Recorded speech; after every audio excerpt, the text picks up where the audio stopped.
नमः श्रीज्योतिराजाय विवेकानन्दसूरये सच्चिदसुखस्वरूपाय স্বামিনে তাপহারিণে। স্বামী শিষ্য সংবাদ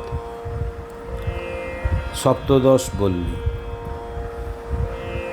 স্বামীজি হিন্দু সমাজের এই তীব্র সমালোচনা স্বামীজির লীলাবসানের পূর্বে কিরূপে অন্তর্হিত হয়, আজ সেই বিষয়ে কিছু লিপিবদ্ধ হইতেছে।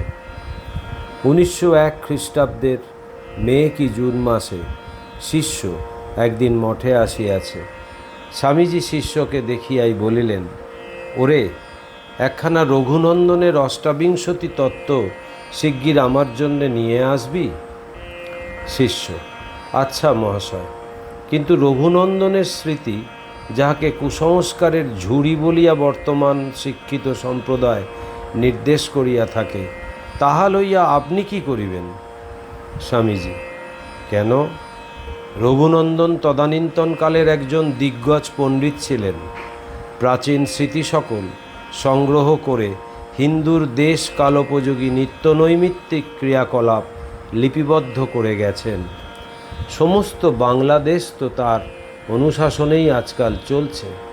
তবে তৎকৃত হিন্দু জীবনের গর্ভাধান হতে শ্মশানান্ত আচার প্রণালীর কঠোর বন্ধনে সমাজ উৎপীড়িত হয়েছিল।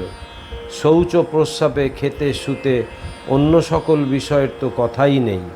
সব্বাইকে তিনি নিয়মে বদ্ধ করতে প্রয়াস পেয়েছিলেন। সময়ের পরিবর্তনে সে বন্ধন বহুকাল স্থায়ী হতে পারল না। সর্বদেশে সর্বকালে ক্রিয়াকাণ্ড, সমাজের আচার প্রণালী সর্বদাই পরিবর্তিত হয়ে যায়। একমাত্র জ্ঞানকাণ্ডই পরিবর্তিত হয় না। বৈদিক যুগেও দেখতে পাবি ক্রিয়াকাণ্ড ক্রমেই পরিবর্তিত হয়ে গেছে, কিন্তু উপনিষদের জ্ঞান প্রকরণ আজ পর্যন্ত একভাবে রয়েছে। তবে তার ইন্টারপ্রিটার্স, ব্যাখ্যাতা অনেক হয়েছে এইমাত্র। শিষ্য, আপনি রঘুনন্দনের স্মৃতি লইয়া কি করিবেন? স্বামীজি, এবার মঠে দুর্গোৎসব করবার ইচ্ছা হচ্ছে। যদি খরচার সংকুলান হয় তো মহামায়ার পূজা করব। তাই দুর্গোৎসব বিধি পড়বার ইচ্ছে হয়েছে। তুই আগামী রবিবারে যখন আসবি, তখন ওই পুঁথিখানি সংগ্রহ করে নিয়ে আসবি। শিষ্য, যে আজ্ঞা। পর রবিবারে শিষ্য রঘুনন্দনকৃত অষ্টাবিংশতি তত্ত্ব ক্রয় করিয়া স্বামীজির জন্য মঠে লইয়া আসিল।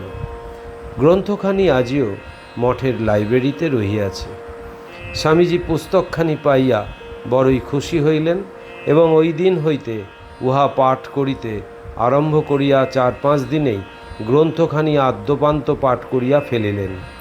শিষ্যের সঙ্গে সপ্তাহান্তে দেখা হইবার পর বলিলেন, তোর দেওয়া রঘুনন্দনের স্মৃতিখানি সব পড়ে ফেলেছি। যদি পারি তো এবার মার পূজা করব।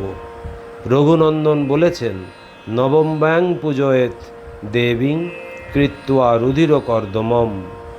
মার ইচ্ছা হয়তো তাও করব। শিষ্যের সহিত স্বামীজির উপরোক্ত কথাগুলি পূজার 3-4 মাস পূর্বে হয়। পরে ওই সম্বন্ধে আর কোনো কথাই মঠের কাহারও সহিত করেন নাই। পরন্তু তাহার ওই সময়ের চাল চলন দেখিয়া শিষ্যের মনে হইত যে তিনি ওই সম্বন্ধে আর কিছুই ভাবেন নাই।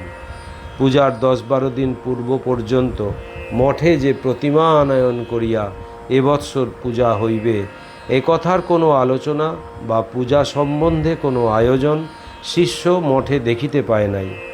স্বামীজির জনৈক গ্রুপ ভ্রাতা ইতোমধ্যে একদিন স্বপ্নে দেখেন যে মা দশভুজা গঙ্গার উপর দিয়া দক্ষিণেশ্বরের দিক হইতে মঠের দিকে আসিতেছেন। পরদিন প্রাতে স্বামীজি মঠের সকলের নিকট পূজা করিবার সংকল্প প্রকাশ করিলে তিনি তাহার নিকট স্বীয় স্বপ্নবৃত্তান্ত প্রকাশ করিলেন। স্বামীজিও তাহাতে আনন্দিত হইয়া বলিলেন, যেরূপে হোক এবারে মঠে পূজা করতেই হবে। তখন পূজা করা স্থির হইল এবং ওই দিনই একখানা নৌকা ভাড়া করিয়া স্বামীজি স্বামী প্রেমানন্দ ও ব্রহ্মচারী কৃষ্ণলাল বাগবাজারে চলিয়া আসিলেন। অভিপ্রায় বাগবাজারে অবস্থিত শ্রীরামকৃষ্ণ ভক্ত জননী শ্রী শ্রী মাতা ঠাকুরানীর নিকট কৃষ্ণলাল ব্রহ্মচারীকে পাঠাইয়া ওই বিষয়ে তাহার অনুমতি প্রার্থনা করা এবং তাহারই নামে সংকল্প করিয়া ওই পূজা সম্পন্ন হইবে ইহা জ্ঞাপন করা। কারণ সর্বত্যাগী সন্ন্যাসীদিগের কোনরূপ পূজা বা ক্রিয়া সংকল্প করিয়া করিবার অধিকার নাই। শ্রী শ্রী মাতা ঠাকুরানী স্বীকৃতা হইলেন এবং মঠের পূজা তাহারই নামে সংকল্পিত হইবে স্থির হইল। স্বামীজিও ওই জন্য বিশেষ আনন্দিত হইলেন এবং ওই দিনেই কুমারটুলিতে প্রতিমার বায়না দিয়া মঠে প্রত্যাগমন করিলেন। স্বামীজির পূজা করিবার কথা সর্বত্র প্রচারিত হইল এবং ঠাকুরের গৃহী ভক্তগণ ওই কথা শুনিয়া উহার আয়োজনে আনন্দে যোগদান করিলেন।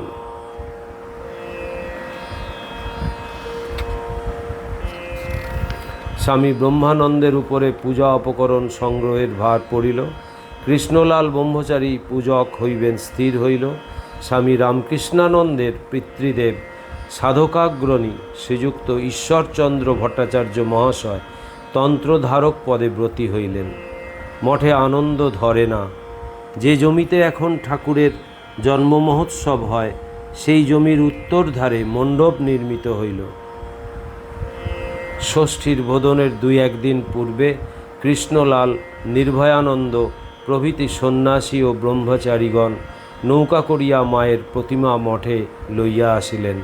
ঠাকুর ঘরে নিচের তলায় মায়ের মূর্তিখানি আনিয়া রাখিবা মাত্র যেন আকাশ ভাঙিয়া পড়িল, অবিশ্রান্ত বাড়িবর্ষণ হইতে লাগিল। মায়ের প্রতিমা নির্বিঘ্নে মঠে পৌঁছিয়াছে, এখন জল হইলেও কোনো ক্ষতি নাই ভাবিয়া স্বামীজি নিশ্চিন্ত হইলেন। এদিকে স্বামী ব্রহ্মানন্দের যত্নে দ্রব্য সম্ভারে পরিপূর্ণ পুজো উপকরণের কিছুমাত্র ত্রুটি নাই দেখিয়া স্বামীজি স্বামী ব্রহ্মানন্দ প্রভৃতির প্রশংসা করিতে লাগিলেন। মঠের দক্ষিণের বাগান বাটিখানি যাহা পূর্বে নীলাম্বরবাবুর ছিল, 1 মাসের জন্য ভাড়া করিয়া পূজার পূর্বদিন হইতে শ্রী শ্রী মাতা ঠাকুরানীকে আনিয়া রাখা হইল। অধিবাসের সান্ধ্য পূজা স্বামীজির সমাধি মন্দির এখন যেখানে অবস্থিত তাহার সম্মুখস্থ বিল্বমূলে সম্পন্ন হইল। তিনি ওই বিল্ববৃক্ষমূলে বসিবার পূর্বে একদিন যে গান গাহিয়াছিলেন, বিল্ববৃক্ষমূলে পাতিয়ে বোধন, গণেশের কল্যাণে গৌরীর আগমন ইত্যাদি, তাহা এতদিনে অক্ষরে অক্ষরে পূর্ণ হইল। শ্রী শ্রী মাতা ঠাকুরানীর অনুমতি লইয়া ব্রহ্মচারী কৃষ্ণলাল মহারাজ সপ্তমীর দিনে পূজকের আসনে উপবেশন করিলেন। কৌলাগ্রণী তন্ত্রমন্ত্র কবিদ ঈশ্বরচন্দ্র ভট্টাচার্য মহাশয় শ্রী শ্রী মাতা ঠাকুরানীর আদেশে সুরগুরু বৃহস্পতির ন্যায় তন্ত্রধারকের আসন গ্রহণ করিলেন। যথাশাস্ত্র মায়ের পূজা নির্বাহিত হইল। কেবল শ্রী শ্রী মাতা ঠাকুরানীর অনভিমত বলিয়া মঠে পশু বলিদান হইল না। বলির অনুকল্পে চিনির নৈবেদ্য ও স্তূপীকৃত মিষ্টান্নের রাশি প্রতিমার উভয় পার্শ্বে শোভা পাইতে লাগিল। গরিব দুঃখী কাঙাল দরিদ্রদিগকে দেহধারী ঈশ্বর জ্ঞানে পরিতোষপূর্বক ভোজন করানো এই পূজার প্রধান অঙ্গরূপে পরিগণিত হইয়াছিল। এতদ্ব্যতীত বেলুর বালি উত্তরপাড়ার পরিচিত অপরিচিত অনেক ব্রাহ্মণ পণ্ডিতকেও নিমন্ত্রণ করা হইয়াছিল এবং তাহারাও সকলে আনন্দে যোগদান করিয়াছিলেন। তদবধি মঠের প্রতি তাহাদের পূর্ব বিদ্বেষ বিদূরিত হইয়া ধারণা জন্মে যে মঠের সন্ন্যাসীরা যথার্থ হিন্দু সন্ন্যাসী। সে যাহাই হোক, মহাসমারোহে দিনত্রয়ব্যাপী মহোৎসব কল্লোলে মঠ মুখরিত হইল। নহবতের সুললিত তান তরঙ্গ গঙ্গার পরপারে প্রতিধ্বনিত হইতে লাগিল। ঢাক ঢোলের রুদ্রতালে কলনাদিনী ভাগীরথী নৃত্য করিতে লাগিল। দিয়তাং নিয়তাম ভুজ্যতাম কথা ব্যতীত মঠস্থ সন্ন্যাসীগণের মুখে ওই 3 দিন আর কোনো কথা শুনিতে পাওয়া যায় নাই। যে পূজায় সাক্ষাৎ শ্রী শ্রী মাতা ঠাকুরানী স্বয়ং উপস্থিত যাহা স্বামীজির সংকল্পিত দেহধারী দেব সদৃশ মহাপুরুষগণ যাহার কার্য সম্পাদক, সে পূজা যে অচ্ছিদ্র হইবে তাহাতে আর বিচিত্র কি। দিনত্রয়ব্যাপী পূজা নির্বিঘ্নে সম্পন্ন হইল। গরিব দুঃখীর ভোজন তৃপ্তিসূচক কলরবে মঠ 3 দিন পরিপূর্ণ হইল। মহাষ্টমীর পূর্বরাত্রে স্বামীজির জ্বর হইয়াছিল, সেজন্য তিনি পরদিন পূজায় যোগদান করিতে পারেন নাই। কিন্তু সন্ধিক্ষণে উঠিয়া জবাবিল্ল দলে মহামায়ার শ্রীচরণে বারত্রয় পুষ্পাঞ্জলি প্রদান করিয়া স্বীয় কক্ষে প্রত্যাবর্তন করিয়াছিলেন। নবমীর দিন তিনি সুস্থ হইয়াছিলেন এবং শ্রীরামকৃষ্ণদেব নবমী রাত্রে যে সকল গান গাহিতেন তাহার 2-1টি স্বয়ং গাহিয়াও ছিলেন। মঠে সে রাত্রে আনন্দের তুফান বহিয়াছিল। নবমীর দিন পূজা শেষে শ্রী শ্রী মাতা ঠাকুরানীর দ্বারা যজ্ঞ দক্ষিণান্ত করা হইল। যজ্ঞের ফোঁটা ধারণ এবং সংকল্পিত পূজা সমাধা করিয়া স্বামীজির মুখমণ্ডল দিব্যভাবে পরিপূর্ণ হইয়াছিল। দশমীর দিন সন্ধ্যান্তে মায়ের প্রতিমা গঙ্গাতে বিসর্জন করা হইল এবং তৎপর দিন শ্রী শ্রী মাতা ঠাকুরানীও স্বামীজি প্রমুখ সন্ন্যাসীগণকে আশীর্বাদ করিয়া বাগবাজারে প্রত্যাগমন করিলেন।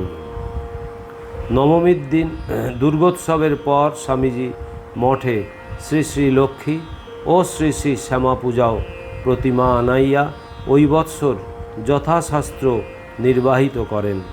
ওই পূজাতেও শ্রীযুক্ত ঈশ্বরচন্দ্র ভট্টাচার্য মহাশয় তন্ত্র ধারক এবং কৃষ্ণলাল মহারাজ পূজক ছিলেন। পরতত্ত্বে সদা লীন রামকৃষ্ণ সমজ্ঞয়া यो धर्म स्थापनरत वीरे शान्तं नमाम्यहम्। श्रीरामकृष्णार्पणमस्तु।